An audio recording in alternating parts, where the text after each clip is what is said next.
The scariest things to be addicted to are things that society deems as a necessity or vital to a more comfortable life, even if they aren't.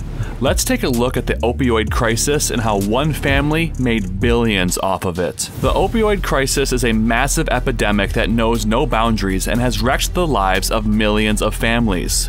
Just search the word opioid on Netflix and you'll find several documentaries and limited series regarding the destruction that opioids has spread across America. $35 billion in revenue was generated by the overselling of OxyContin since its release in 1995. Purdue Pharma and the Sackler Family are the main cause of this crisis, and several states have sued them for billions of dollars as a result of their advertising tactics. In 2020, Purdue Pharma pleaded guilty to 3 heinous felonies: 1 count of dual object conspiracy to defraud the United States and to violate the Food, Drug, and Cosmetic Act, and 2 counts of conspiracy to violate the federal anti-kickback statute.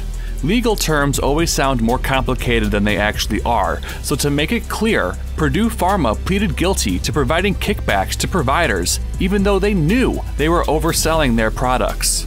They also lied to the DEA so they could be permitted to sell more of their products. Monsters chasing after more and more billions of dollars while people overdose on their products. Yay, capitalism!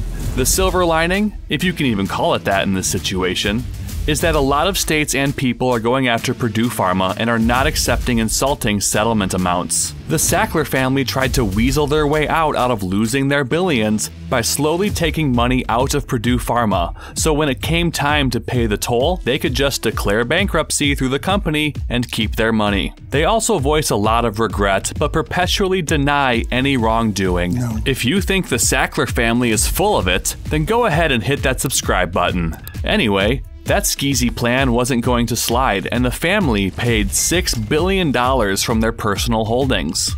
Unfortunately, they still remain one of the wealthiest families in the world, with a net worth of $11 billion.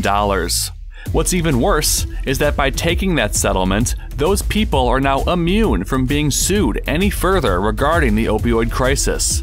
But that is just from a civil perspective. They could still be tried on criminal charges if local governments decided to pursue that option. Another part of that deal was giving up ownership of Purdue Pharma. While the sale of OxyContin made the Sackler family wealthy, at least they can't benefit from any future sales of it. But who are the Sacklers, and how did they become one of the worst families in history? In 1952, brothers Raymond and Mortimer Sackler bought Purdue Pharma, which at the time was called Purdue Frederick Company. Both brothers were physicians by trade, and Purdue mostly sold miscellaneous healthcare items like earwax remover and laxatives. It wasn't until the early 90s that they decided to go down the pain management route. They rebranded as Purdue Pharma and in 1995 launched OxyContin. Bankruptcy filings show that from 2008 to 2017, the Sackler family received $4.1 billion in cash distributions from Purdue Pharma. If they weren't profiting off of a huge mistreatment of a heavily addictive drug, then it would be cool to mention that they did a lot of philanthropic work, like donating millions of dollars to the arts. The Smithsonian, the New York Academy of Sciences, and the Museum of Natural History in Manhattan all received hefty donations from the family. Too bad it's basically blood money. Most philanthropic efforts have stopped, and that is due to more and more people turning away the family's money.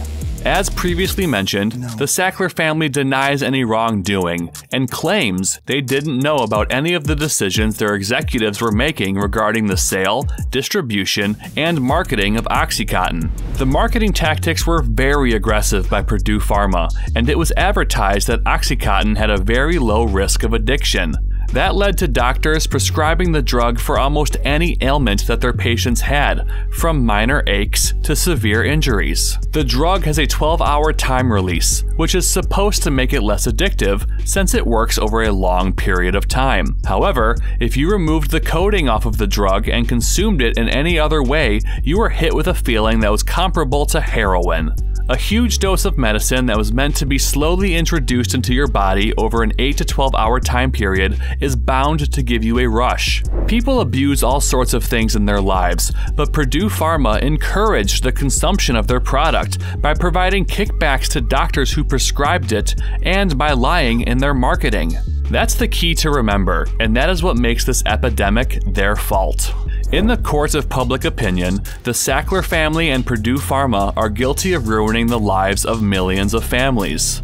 One can only hope the fight against the family isn't over. What are your thoughts on Purdue Pharma and the judgment they have faced thus far? Let us know in the comments, and thank you for watching.